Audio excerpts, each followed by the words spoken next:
Brand new tonight at 9:15, we shine a light on the Duke of Edinburgh and ask Prince Edward, will he change the royals? First, it's his big sister we're with now, Princess Anne, dignity and duty.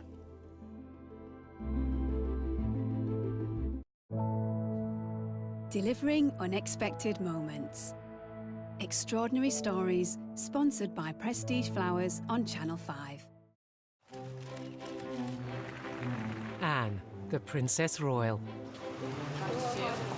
For many, the princess who symbolises the best of the royal family.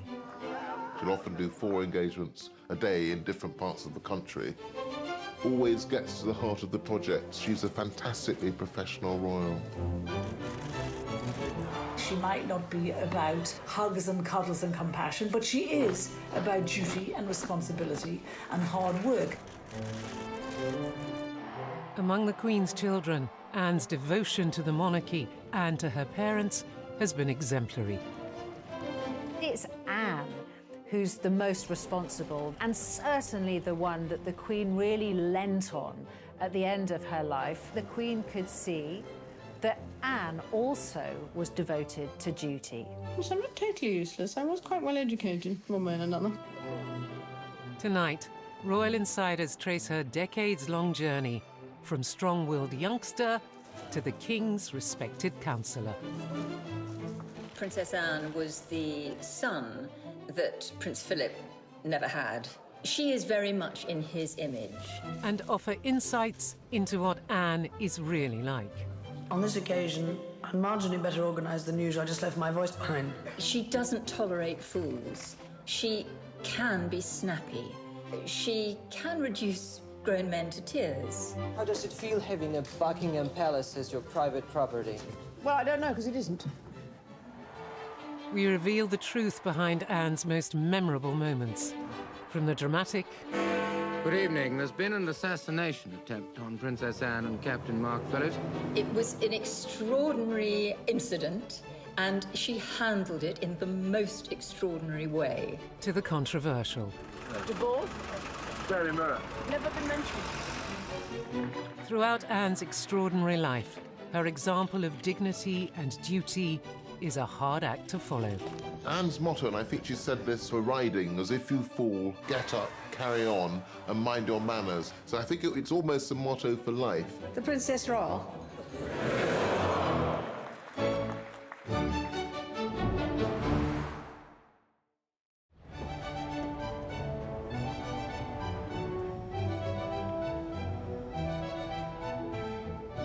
The 12th of October 2021.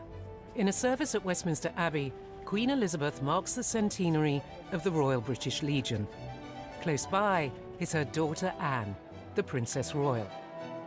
The monarch uses a walking stick in public for the first time, but it's far from being her only means of support. I think it's fascinating with hindsight now to think about all the occasions that Anne delegated for the Queen. I'm talking about occasions like Sandhurst, the military school, the Epsom Derby during the Platinum Jubilee celebrations. The Queen wasn't able to go. Who went in her place? Princess Anne. It's worth remembering, although Anne is only 16th in line, she's one of only 3 members of the royal family who does investitures. So when there was a backlog because of COVID, she was actually doing 2 investitures a day, one morning, one afternoon. So that shows how important she was to the Queen as she is to the King. The Princess Royal also assists the Queen in getting to grips with new technology, as this popular video of their charming Zoom call reveals. Good morning. At Windsor? Good morning. I'm very glad to have been able to join you. Can you see everybody? You should have 6 people on your screen. Yes, well, I can see 4 anyway. Okay, fair enough. Actually, you don't need me. You know what I look like. I think the closeness which had always been there for life between these 2 women, we now all had an insight into that. On the 8th of September 2022, as the Queen's life draws to an end, the devoted and dutiful Anne remains by her mother's side. Those of us looking at pictures could see the Queen was ailing, but I think the family had greater insights. It's no accident that Charles and Camilla were in Scotland and that Tim Lawrence and Anne were at Balmoral. Anne, who spent the last 24 hours of the Queen's life at her bedside with her, the fact that Anne talked publicly about what a privilege it had been to share the last moments of her mother's life with her. Unlike many families who mourn their beloved parents in private, the Princess Royal and her close relatives have no choice but to honour their mother's memory in the full glare of the watching world. Anne dutifully accompanies her mother on her last great journey. The fact that Anne was absolutely at the centre of the mourning for the Queen was not accidental.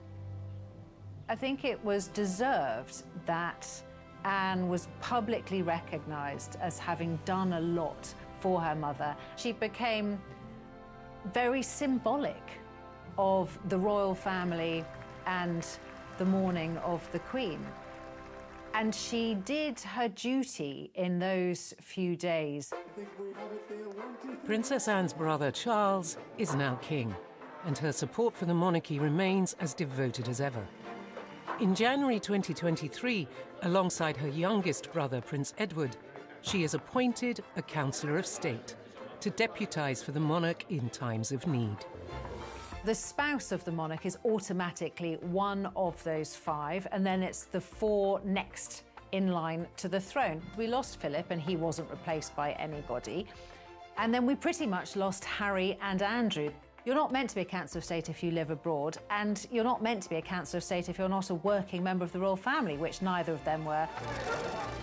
While Prince Harry's memoir and Netflix TV series criticise the king and his family, who better to fill the void he left than Anne, a constant presence for Charles throughout their lives. She's a Councillor of State who can stand in for the monarch. She's in some ways his closest confidant after his wife Camilla. She's an extremely significant, influential and important member of the royal family. Worth remembering that both the King and the Princess Royal were born in the reign of George VI. To truly understand Anne's supportive relationship with Charles and her long-held devotion to duty, it's important to consider her upbringing during a deeply traditional era of the monarchy. Born in August 1950, while King George VI was still the monarch, Princess Anne was the only daughter of the then Princess Elizabeth and Prince Philip, and sister to Charles, Andrew, and Edward. Arriving at Ballater Station with her family, the Queen was received by the Marquis of Aberdeen. Anne had a very 19th century childhood, a very traditional royal childhood. When she was born, of course, the Queen was not yet Queen. She was still Princess Elizabeth. So Anne was not born at Buckingham Palace, as many people think, but actually at Clarence House, where the then Princess Elizabeth and Prince Philip moved after their wedding. Despite Charles being 18 months older and heir to the throne, it was Anne who was assertive from a young age. Anne's always been a tomboy. She's always been the one who goes out and climbs trees and is very courageous and very confident, very willing to explore the world and find her own way in the world. In a way, perhaps that Charles has been a little more timid, a shyer, more sensitive character. Anne is absolutely a chip off the old block. As a child, even though she was a couple of years younger than the Prince of Wales, she was quite happy to take him on in any kind of physical rough and tumble, and she often came out on top.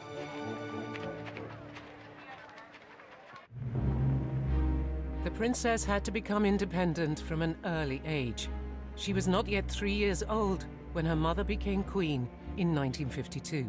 You have to remember that Anne was the daughter of a working mum, which in those days was not that usual. And she had a very hard-working mum. Elizabeth was away a huge amount. I mean, Anne was tiny when her mum and dad went off for 6 months around the Commonwealth. So she and Charles were left not exactly to fend for themselves, but certainly they were largely brought up by nannies and governesses.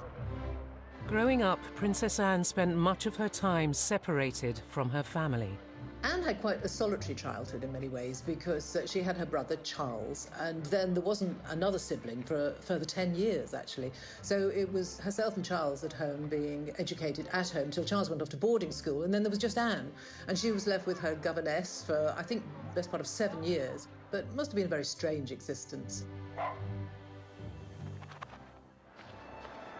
Unlike her mother, Princess Anne was never destined to be queen. In a way, it's quite sad because you have this amazing kind of role model in her mother who was a very strong woman, a very powerful woman, you know, back in the 50s and 60s, which was kind of post-war, when women's rights and equality was really, really starting to take off and be incredibly important. And her mother was a great role model. And in some ways, it's a shame that Anne wasn't born first. But even if she had have been first, the rules back then, the law of primogeniture back then meant that any boy, any son born to a monarch would always take precedence over his sister. Because of the rule of primogeniture at the time, all of Anne's brothers overtook her in the order of succession. When she was born, she was third in line to the throne after her brother and her mother. Grandfather was then still the king. And then when Princess Elizabeth ascended to the throne, Anne obviously moved up, and for many years she was number 2 to Charles. But obviously things changed when the Queen had that second burst of motherhood with the arrival of Prince Andrew in 1960, and then 4 years later Prince Edward in 64. Anne moved down below her brothers. That was the system then. A lot of people have never been very comfortable with it, but that's how it was. And I think Anne accepted it. Princess Anne discovered that there were advantages to not being the heir. She knew that she was never destined to be queen, and it meant that she was spared a lot of the upbringing that her brothers had to go through. She was allowed a little more freedom. She was able to do what she wanted to do, wear the kind of clothes she wanted to do, see who she wanted to see. It was a degree of freedom, encouraged, I have to say, in part by her parents. Throughout her life, the princess was pushed further away from the throne. She slipped from 3rd to 16th in line to the throne. Now, of course, that's perfectly ordinary for members of the royal family, but it must be difficult for your own sense of identity, for your sense of confidence. Who am I? What's my role in the world? Am I respected? And she has managed to carve out a role for herself which doesn't rely on the pecking order of the line of succession, but on who she is, what she's achieved, how hard she works, and how much she's respected for that. Anne may have fallen down the line of succession, but many believe she was number 1 in her father's eyes. We know that Charles found it difficult being the eldest son, found it difficult being Prince Philip's son.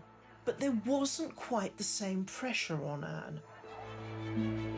As she grew older, Anne's similarities to her father brought them ever closer.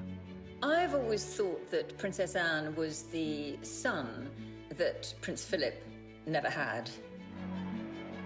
Anne is very straightforward, very blunt, calls a spade, but is also very funny. Does the press really annoy you? Yes, I think yes, I think it does. I think it wouldn't really be doing its job if it wasn't. Both of them can be quite grumpy, both of them can be quite difficult, both of them shoot from the hip, both of them say what they think, both of them are kind of keep calm, keep buggering on, and both of them have a really strong work ethic. Anne had a rosy future ahead as a working royal, but would her strong character lose her favour? And how did she upset America as a teenager? She looked at the time as though she didn't want to be there, they said. She refused to answer anyone's questions, snappily saying, "I don't give interviews." She doesn't tolerate fools. She can be snappy. She can reduce grown men to tears.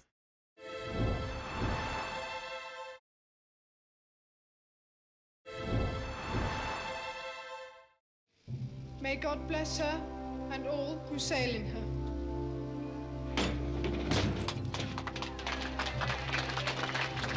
Princess Anne's dutiful work ethic was evident from a young age.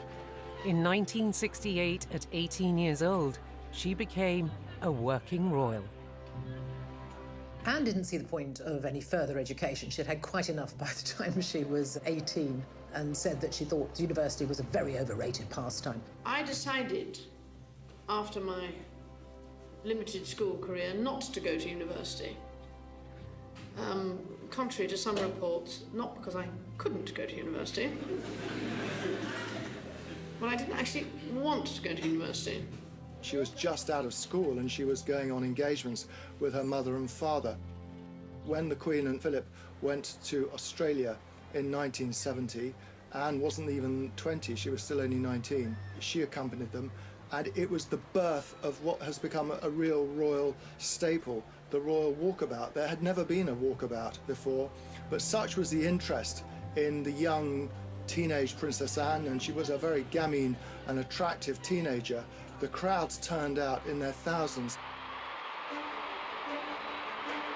Princess Anne has devoted a large part of her life to official engagements and has acquired a notable reputation. She always has been one of, if not the most hard-working member of the royal family. I mean, she will carry out 4 or 5 engagements in one day. She could be in Scotland in the morning, London in the evening, and she would be very well briefed on every engagement and extremely professional. She's admitted she's a workaholic.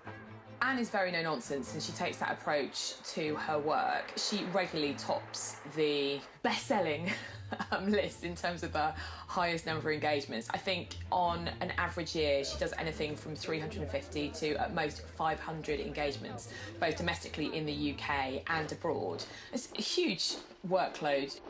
I remember Kevin MacLeod, who was the Canadian Secretary to the Queen, said of Anne in 2014, her credo, literally her belief is, keep me busy, I'm here to work, I'm here to do good things, I'm here to meet as many people as possible. Anne may work hard behind the scenes, but for many years, this has been eclipsed in the media because of her relationship with the press. This was apparent from her first visit to the United States in 1970, when the princess was 19. One of her first foreign trips was to America, where she and Charles went together. And she was not very well received there at all. She went to the White House to visit Nixon when he was president. And there was a lot of negative press because she seemed to be so sulky. She looked at the time as though she didn't want to be there, they said. She refused to answer anyone's questions, snappily saying, I don't give interviews. She was very ungracious. It was very much noted that Anne didn't seem to have the friendly, soft, smiling face. She was wound up being dubbed Princess Sourpuss. The Americans said, why did she bother to come? It's quite clear she doesn't want to be here. So that was the beginning, actually, of pretty much a lifetime of often negative headlines for the princess. This early trip set a pattern for Anne's relationship with the media. The press become interested in her because she's actually rather attractive, if it's still okay to say that. She's the first member of the royal family to wear a miniskirt. She's actually a real trendsetter. I think as Anne gets to maturity, the attitude of the press is beginning to change. Famously, Anne said to the photographers, I think, naff off, or there might have been other words that we used. Some of Anne's brushes with the ever-inquisitive press were unexpected. In 1969, while visiting troops in Germany, the world saw another side of the princess. We were kind of all knocked out when she was 19 and she went to Germany on a job. And we were getting pictures back of her. She is the holder of a heavy goods vehicle license. And we saw her driving a 52-ton Chieftain tank. Astonishing. She also, on that second trip, she fired a submachine gun from the hip and got 8 bullseyes. And I think there would be lots of men looking at her in abject terror. Here she was, a young woman, and she was capable of doing all of this. While Anne avoided the media's game, she worked very hard to support the Queen. Those in the know even regard the princess as the royal family's secret weapon. And I think Anne has always realised her power, her soft diplomacy, the ability to help, the ability for the royal family to reach areas that, traditionally prime ministers can't. The royal family is a constant, they are always there. And particularly in areas of the world that have royal families, for instance, like the Middle East, when you send a member of the royal family to them on a state visit, it's immensely important. It conveys, huge prestige. And people take that very seriously. And often members of the royal family, like Anne, are used to help trade deals, help diplomatic relations. And I think Anne has been very successful at that, and she's done that from a very young age. Well, Anne had this brilliant knack of sort of being the pathfinder, if you like, for the royals.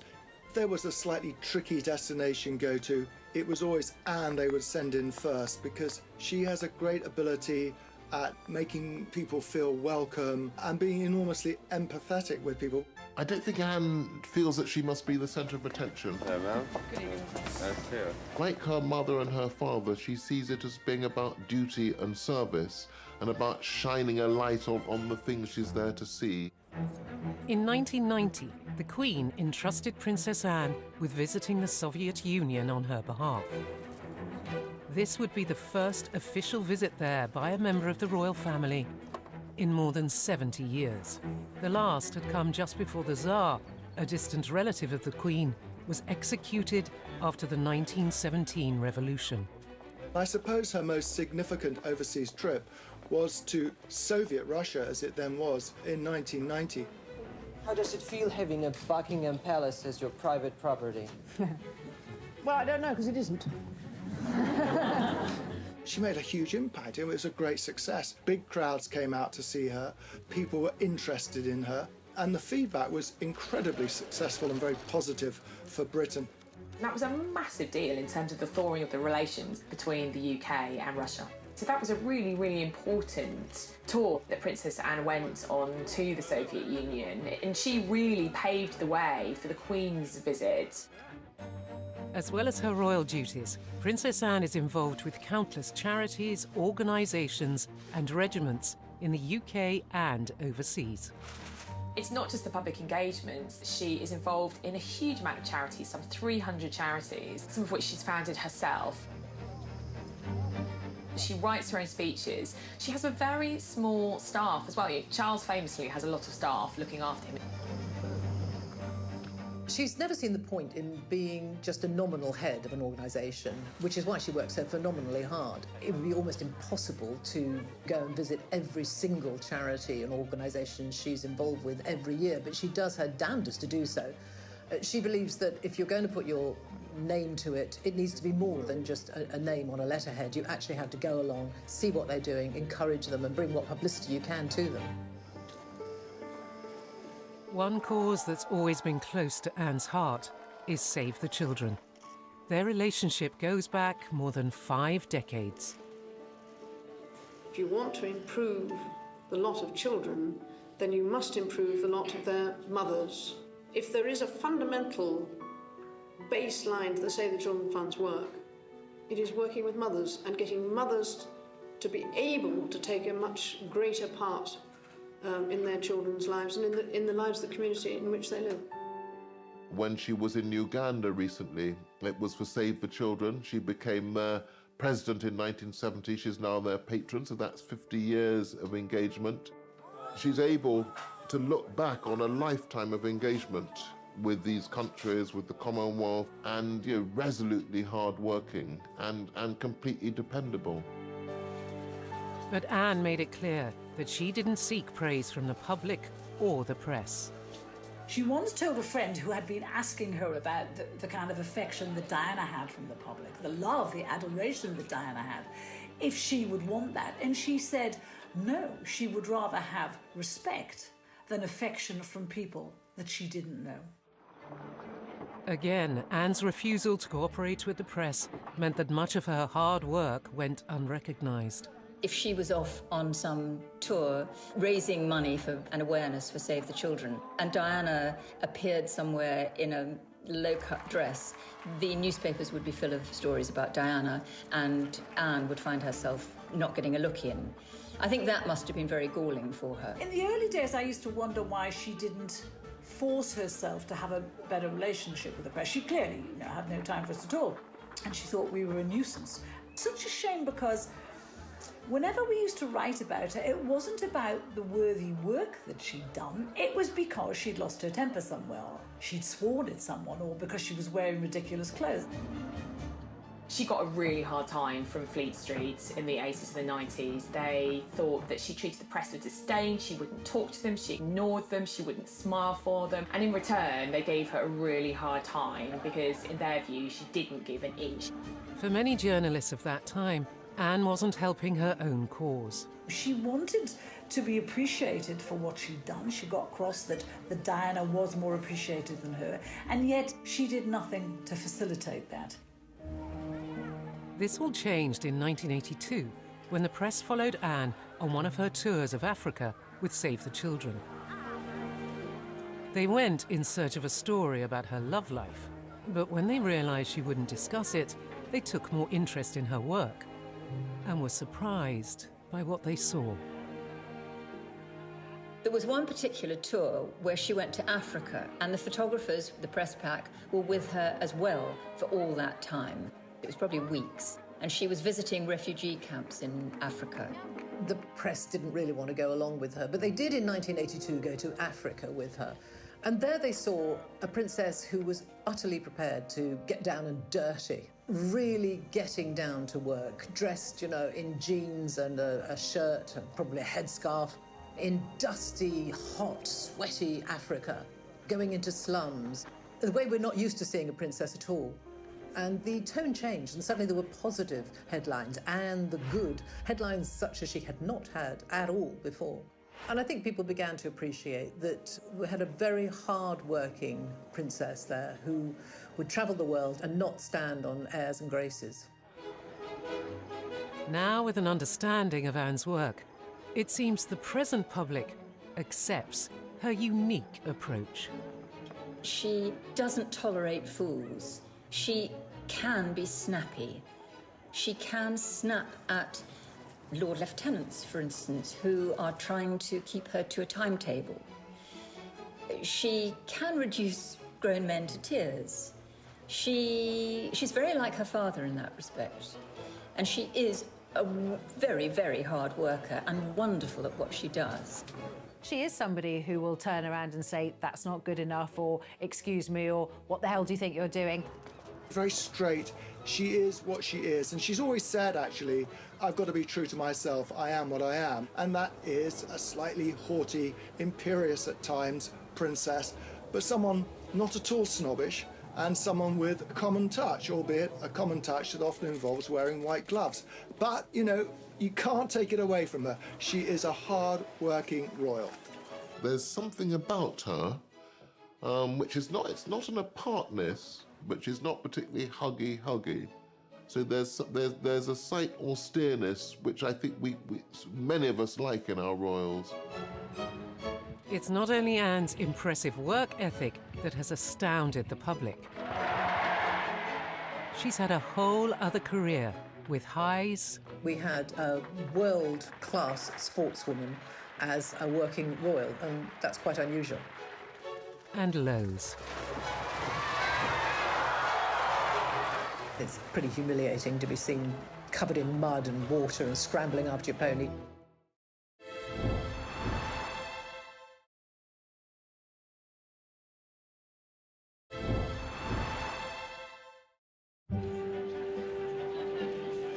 Princess Anne may have been hard-working when it came to her royal duties, but they weren't the only focus of her energies.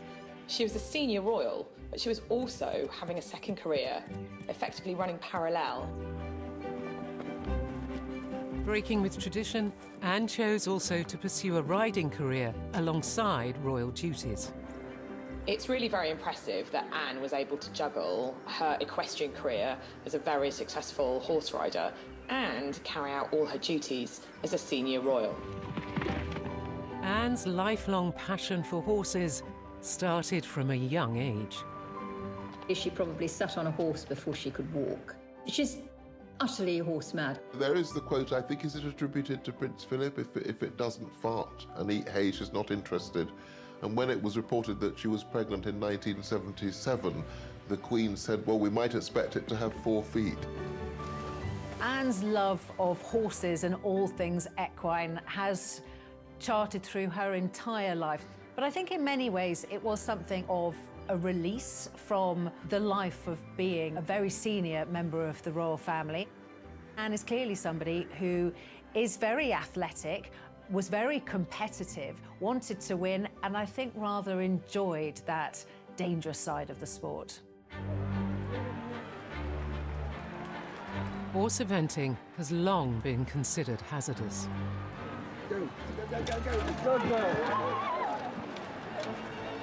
Anne's royal title gave her no immunity to the dangers.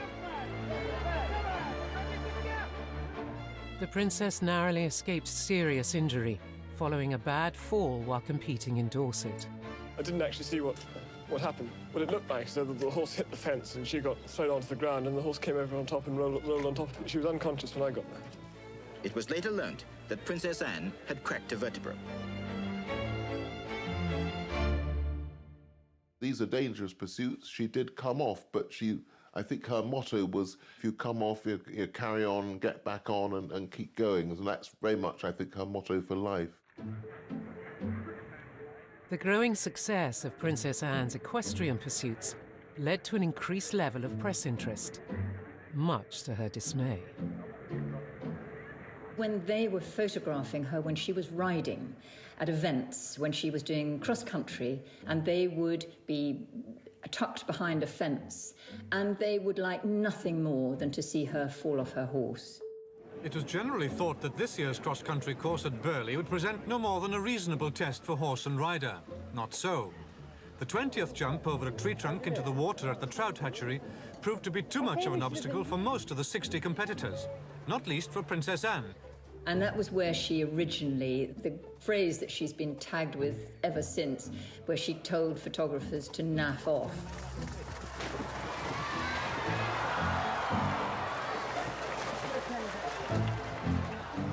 Anna's always spoken her mind, and she can be quite abrupt. It wasn't really naff off. Her language can be quite fruity. She hated the intrusion of the press, as she saw it, when she was trying to concentrate on riding.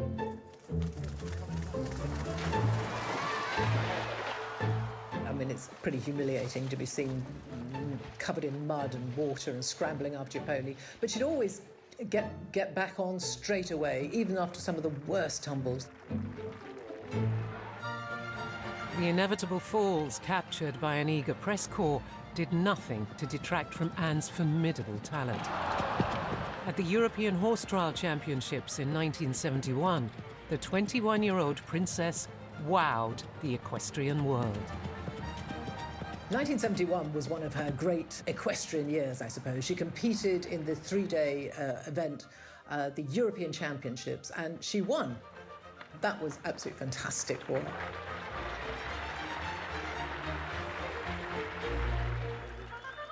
Anne's sporting success showed the public yet another side of the princess. She was voted the BBC's Sports Personality of the Year, which is always one of the greatest accolades you can have as an athlete, as a sports person. So there, in front of hundreds of other top people in their sports, she was fated as the top woman.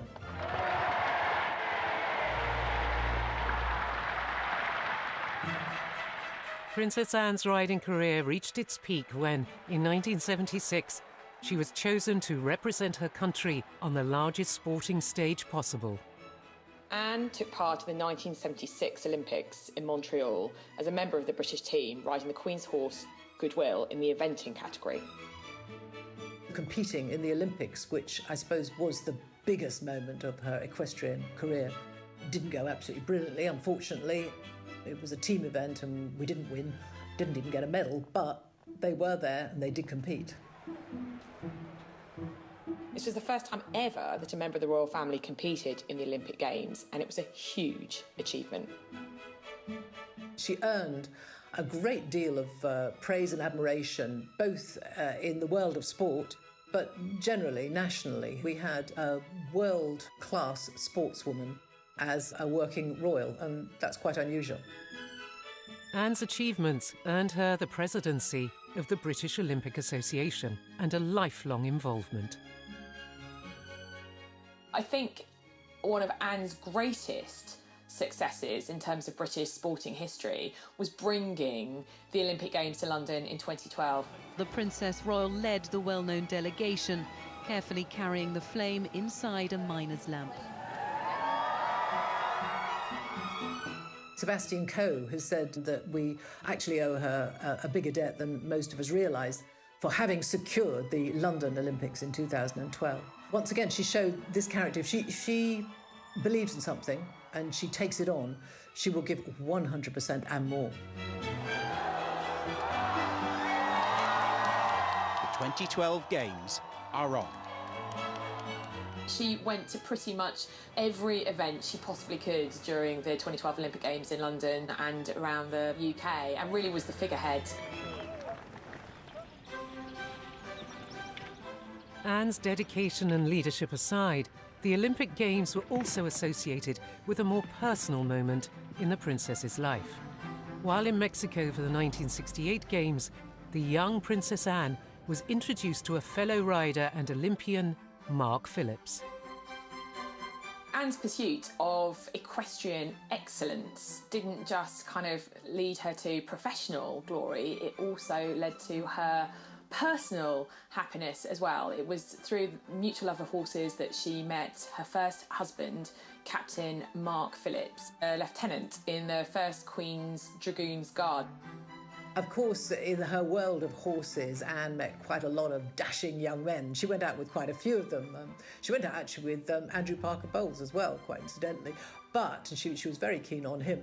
Her eyes finally set on Mark Phillips, who was a dashing army captain and terrifically good as an equestrian athlete. Everyone, I suppose, was looking for the princess to find a suitable husband, someone maybe from a foreign royal family, someone of a similar background, a prince who might be knocking around somewhere in the world. But she wasn't having any of that. She was determined to marry whoever she fell in love with, and the man she fell in love with was Mark Phillips. Determined that their courtship should remain private, Anne was careful to keep their blossoming relationship from the press. We found out that she used to ferry Mark around in a horse box to secret locations so they could be together without anyone seeing. Has it been a great strain keeping it secret and indeed keeping it away from people like ourselves? I think it has, yes. It became rather a strain. Yes. It did annoy the press a great deal because at that time the rumours were knocking around that she was going to engage, she was engaged, she was going to get engaged to Mark Phillips, and the palace denied it. And the day after they denied it, the engagement was announced, which annoyed the press a great deal.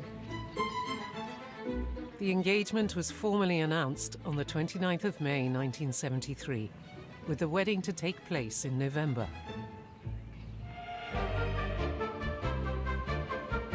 A royal wedding fit for a princess. And a shocking kidnap attempt.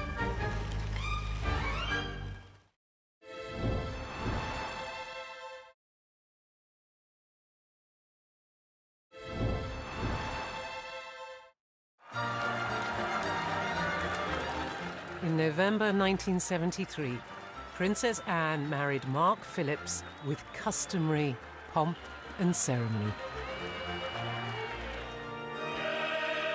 There we can see the groom, Captain Mark Phillips.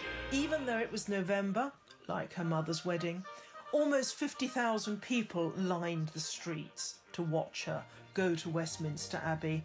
An estimated 500 million saw it on TV. A royal wedding has always cheered people up. And in this, as in everything else, Princess Anne, when pushed, delivered. Now the best man, Captain Eric Grounds, puts the ring on the Archbishop's prayer book for the blessing. She probably didn't like very much the fact that she had to get married in Westminster Abbey with all the glitz and the glamour, the fairy tale princess. She has always felt, I think rather lacking in that. She says, I know, I never have been and never will be the fairy tale princess that people imagine. And, you know, maybe she feels she's been a bit of a disappointment, but that's just not in her nature. There were a few concessions to Anne's taste and personality. The wedding dress didn't come from a famous designer. It came from her own regular dressmaker. And the cake was made by the Army Catering Corps. The moment we've all been waiting for, and how lovely she looks. Now, we expected something quite different, and we've certainly got it today. Look at that wonderful gown. The bit I love about the wedding dress, it was this beautiful medieval-looking dress cut from one piece of fabric, apparently. But none of us could see it. But on the shoulders, apparently, there were little epaulettes, just sketched in pearls, a kind of gesture to a uniform. Even Princess Anne couldn't go down the aisle on her father's arm in uniform, but she got as close as she could. So, the bride and groom come out, and you can hear the welcome from the crowd.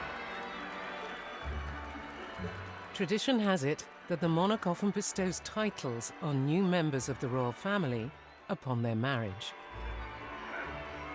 I think the fact that Anne's first husband didn't take an earldom on their wedding, as traditionally would have been offered to him by the monarch at the time, was very refreshing.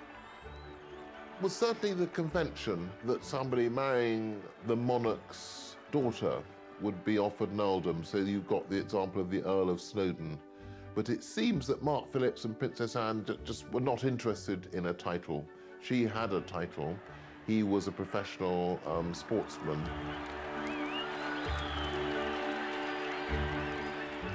It looks as if that was partly a way of saying that Mark Phillips himself did not really want to take rank within the royal establishment.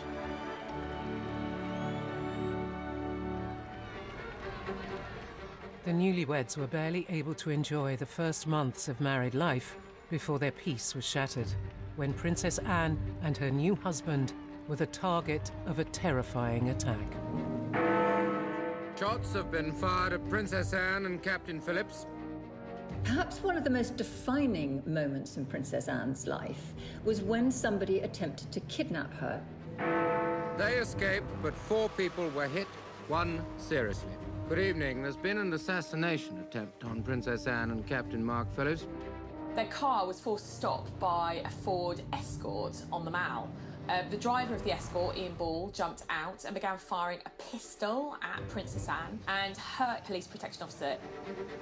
He shot several people, including Anne's police protection officer, who immediately got out of the car to confront him, and he shot her chauffeur. Amateur boxer Ronnie Russell was passing as the incident was unfolding. And I see a police officer coming over from the Queen Mother's house towards the car, and I thought, well, that's it. It's all over now. That's the police. It's done and done with. There'll be no more now. And then as he arrived at the car, I saw the bloke just turn around and shoot him. I mean, you can't do that. We don't stand for that. You ain't getting away with that one. So I struck him at the back part of the head. And he just turned and fired at me. That missed me, went through the windscreen of a taxi coming down the Mall. Ball's intention was to kidnap Princess Anne and ransom her for millions and millions of pounds. Princess Anne found herself in grave danger as the gunman gained access to her car. The windows all smashed in. There's a gun on the floor. He's got another gun in his hand. He's got Princess Anne by the arm, pointing the gun at her head. And he's saying, come on, Anne, you've got to come. You know you've got to come. When the kidnapper tried to make her get out of the car, she said, not bloody likely. This was no damsel in distress. She refused to get out of the car for Ball and told him that she was absolutely not going to do what he said. She said later, talking about this incident, she was scrupulously polite, but she was not going to do what he said. Well, then they had a tug-of-war going on, and I could see that she was breaking the grip with him. I leant into the car. I said, come this way, Anne, you'll be safe. I got by the forearms, held him out of the car in front of me. And I said, now we're going to walk away and it's going to have to go through me to get you. At that point, he has run round behind me. Mark Phillips has seen that, dragged her back into the car. So when I've turned round, he's there now.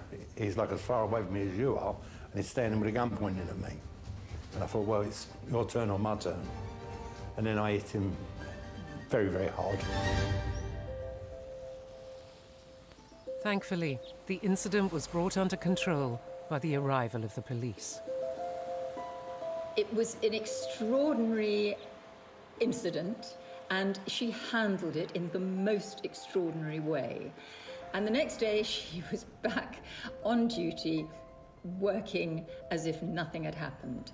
Just the same kind of attitude as if she'd just fallen off a horse. But her life had been very seriously in danger. And her husband admitted that he'd been terrified. It's another way in which she almost echoes her mother. Because with her mother, there had been that apparently shot fired at her at the Trooping the Colour ceremony. And the Queen just steadied her horse Burma and went on. And in much the same way, Princess Anne kept on trucking.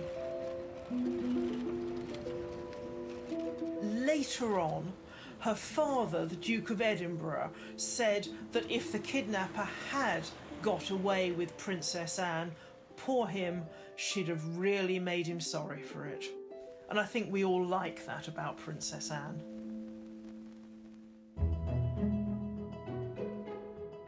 Following the foiled kidnap attempt, the royal couple returned to life as normal. Princess Anne and Captain Mark Phillips welcomed their first child, Peter, in 1977, followed by their daughter Zara in 1981. Both children were raised without royal titles and away from the royal spotlight. Zara has said on many occasions that not having a title gave her enormous freedom. That's what Anne wanted. She wanted her daughter to be a normal teenager and to get into the kind of scrapes the teenager did. And Zara absolutely has gone her own way. Peter and Zara are incredibly down to earth. You know, they don't even speak in the same way as many senior royals. You know, there's nothing pompous about them at all. I think they're great young people. Princess Anne's vision for her children would pay off in 2012 when she awarded her daughter a silver medal at the London Olympics. Anne's insistence that her children should be shielded from the demands of royal titles was not a viewpoint shared by her siblings. Andrew rather pompously has insisted on full status for his girls, who are both princesses, and Edward's children too do have titles. So she's very different on that. Andrew has always felt that his girls should be senior members of the royal family, be treated as such, and have titles to go along with that. They didn't want a title for their children. Doesn't mean that their children weren't royal, and of course they were the first grandchildren of Elizabeth and Philip. But I think she was very emphatic that the children were not to be brought up as prominent members of the royal family, which turns out to be prescient. I think this shows a difference in attitude between the siblings. Anne is a no-nonsense, get-on-with-it sort of woman. She is royal, she has the titles, and she does the work. But she's not someone who takes herself too seriously. Andrew, her brother, I think, feels very entitled. He wants the adulation, and I don't think she does.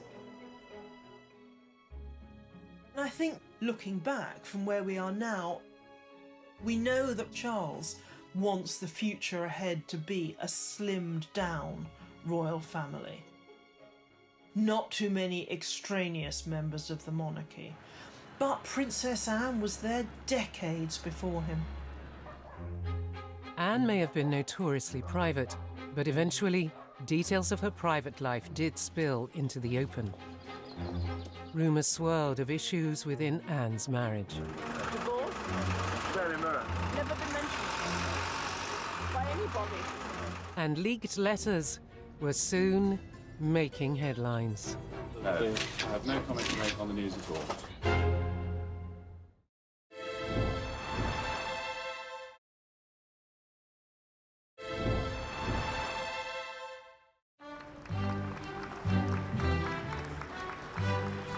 Princess Anne has long enjoyed a reputation as one of the most tireless members of the royal family. With close links to over 300 charities and military groups, each year she takes part in hundreds of engagements. On this occasion, I'm marginally better organised than usual. I just left my voice behind. The only royal who comes close in this regard is her older brother, King Charles. Oh, to be young. There's this very funny and informative bit of Prince Harry's memoir Spare, where he talks about how at the end of the calendar year, the statistics and the data come out to show how many events, how much work different members of the royal family have done. Princess Anne is all over that data and determined to be top of the pops when it comes to those statistics. For much of Anne's life, it's been hard for her not to be overshadowed by her older brother. It's good for you in the end, I suppose. It's character building, I suppose. The difference between her and Charles, I think she was tougher than him. She was always stronger than him.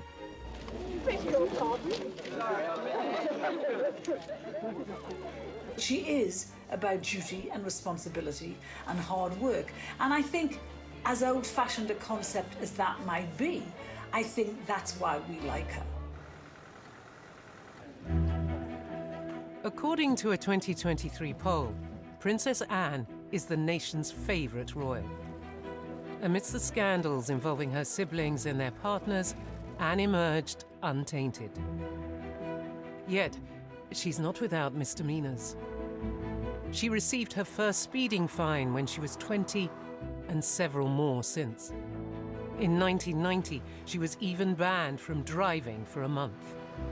It's also often forgotten that Anne remains the only senior royal to have a criminal record. In 2002, she pleaded guilty to charges that Dorothy, her English Bull Terrier, bit 2 children in a park. She was convicted under the Dangerous Dogs Act and fined £500.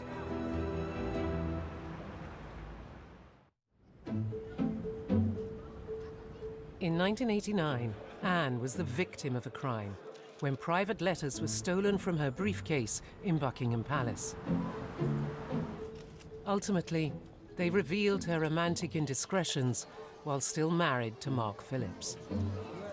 Alone today at her Gloucestershire home, Gatcombe Park, the Princess Royal has said nothing about the letters stolen from Buckingham Palace.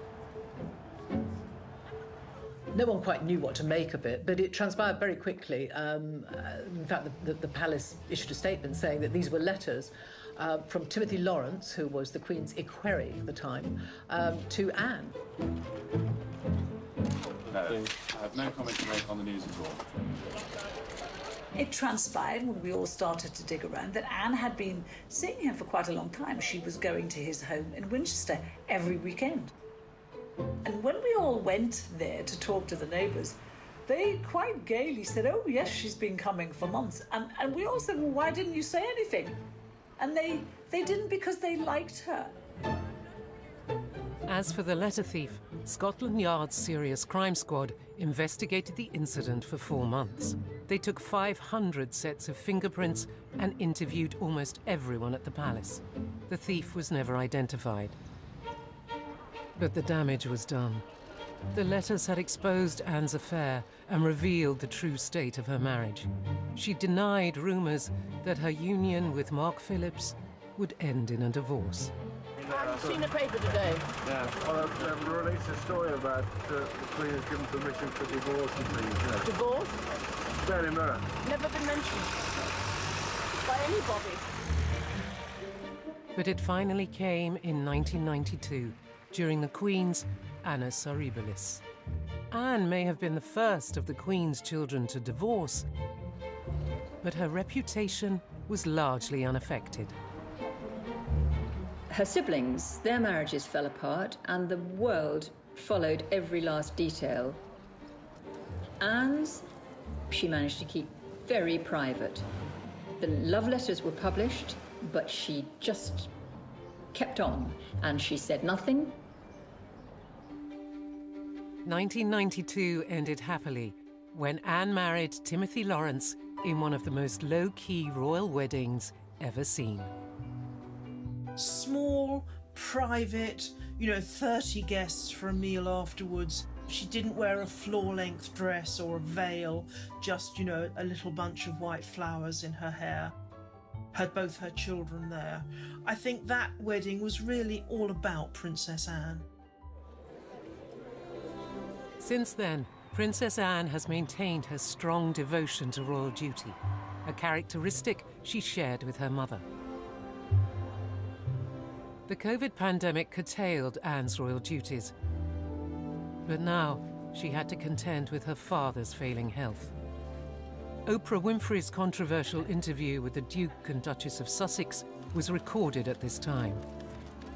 There was a lot of criticism about the timing of that infamous interview because it was released on television at the same time as Prince Philip was really nearing the end of his life. It was only a few weeks before he died, so there was a lot of unease about that. Finally, Prince Philip died on the 9th of April, 2021.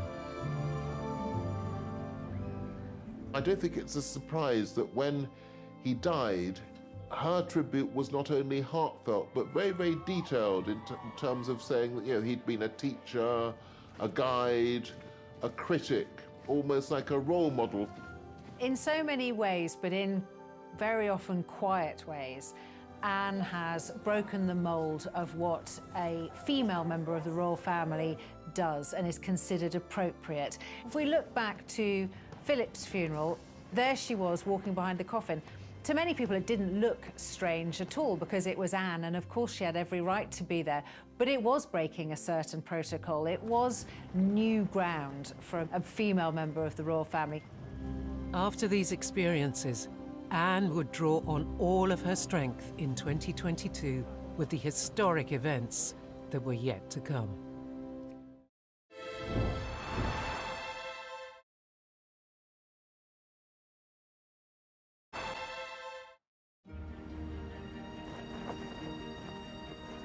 Throughout 2021, Princess Anne's diary of public engagements is as busy as ever. But she appears more frequently in public by the Queen's side as a support. I think in some ways, for the Queen to ask Anne to do that does show how much she trusted her and relied on her, but also perhaps shows that there were some similarities between Anne and Prince Philip, and that the Queen in some ways wanted to replace Philip with his nearest relative. By winter, the Queen's failing health keeps her away from public engagements. Princess Anne stands in for her, revealing her dedication to her mother and to the crown. So Anne is helping this amazing woman in her mid-90s, still trying to do her job. And I think the closeness which had always been there for life between these two women, we now all had an insight into that.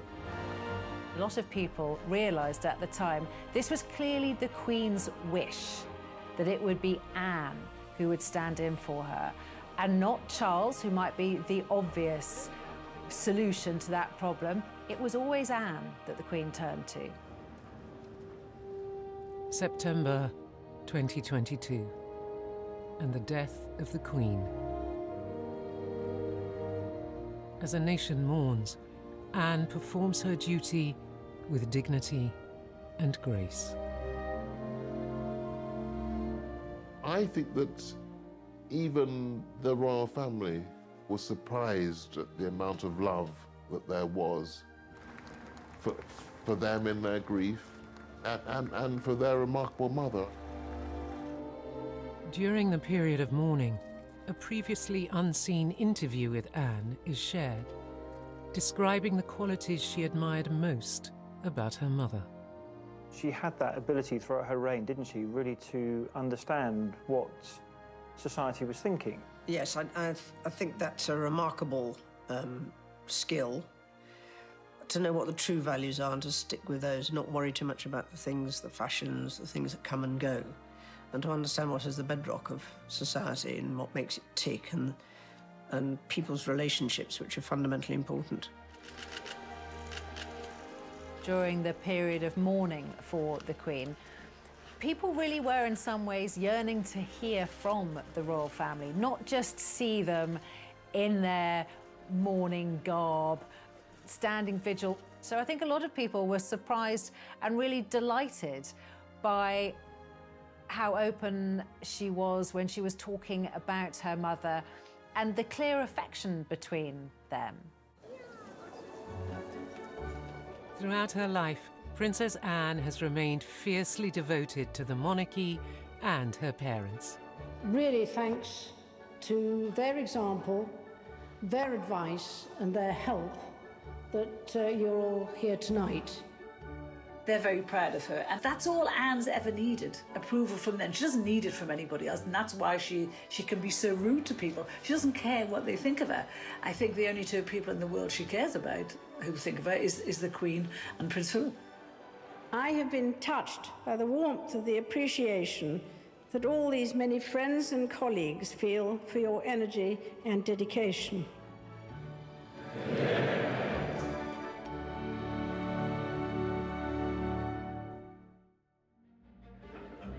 Anne's dedication to the monarchy looks set to continue under the reign of King Charles. Though many royal observers believe Anne would have made a good monarch herself. I think a lot of people in this country think that Anne would actually make a great queen. But personally, I think that we need someone who is a little less steeped in tradition. So I think we need a moderniser. There's a close companionship between Charles and Anne, and you see it when they're on engagements together. And she's been a key figure, really, in the success of Charles's reign. The royal family may have modernised in some ways, but Princess Anne's traditional values have kept her popular with the public. While the carefully constructed media profiles of some younger royals have fractured, Anne is still riding high. She really is kind of the unsung hero, I think, of the royal family. She just gets on with it, opening factories, visiting supermarkets, supporting charities. She doesn't get much media coverage anymore, and that's exactly how she likes it. In recent years, Anne's popularity has been helped by her notable portrayal in the TV series The Crown as the family's least pretentious royal. I rather wish you would be like that with me. It would suggest I have significance. Trust me, you wouldn't like it in reality. I would. I'd bully her right back. You fancy swapping then? Fancy being the heir? Not if it means going to Wales.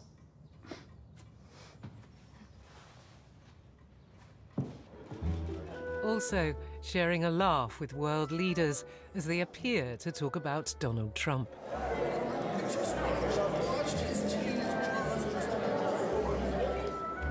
And shrugging at her mother, like all children do, whatever their age. I think actually as she's got older, those kinds of moments now, those bits of her personality make her more popular with the general public. And I think her being not first in line to the throne has enabled her to be more herself, to be more true to herself, and to carve out a really kind of different role for herself.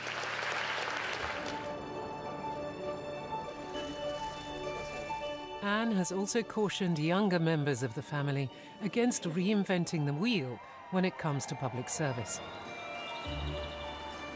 After decades of duty, her advice is to not forget the basics.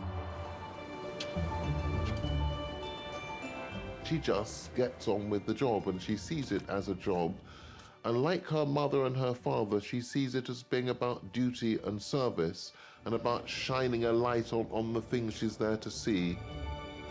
She's a great grandma, she loves her grandchildren, but she also loves her work. it is really what she's been born to do, I think she feels, so she'll carry on. She gets a lot out of it, as well as putting a great deal into it. So it is with my very great pleasure that I present on behalf of Her Majesty the letters patent to the town of Wootton Bassett. For the princess, whose motto is, "You just get on with it," the future will be more of the same. While Anne appears to be the most straightforward of the royals, she's more complex than she seems. What you think of Princess Anne almost depends at what moment you clocked her. Did you first think of her as a kind of romantic young princess? Or did you think of her as this really rather grumpy, tetchy figure, very much like her father? Well, how's the Duke of Edinburgh this morning? Oh, here. You know where I am? Same place as you. Or if you're only really thinking about her now, maybe the wheel has turned full circle and you are thinking of her as someone who represents the best of the old-style monarchy, but in another, she was quite forward-thinking, not giving her children titles, making a life for herself outside of royalty, way before anybody else. So I'm not totally useless. I was quite well educated, one way and another. Anne continues to be busier than ever, and her devotion to family and duty will continue for years to come. If you just look at the beginning of 2023, she was too ill at Sandringham to go to church on Christmas Day. But by the end of February, she'd done numerous engagements, including 4 foreign visits. I mean, this is a woman with great stamina. In some ways, Anne has been able to serve her country and do her duty without the heaviness of the crown. She's been a supporting act, and she will continue to be a more and more important support to her brother now that he is the king. And I think she will be recognised by the public for the service and duty that she continues to give.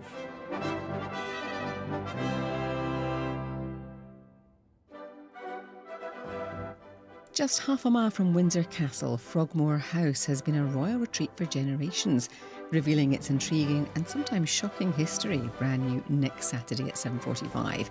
And we're checking out another royal residence next tonight in Highgrove House, upstairs and downstairs.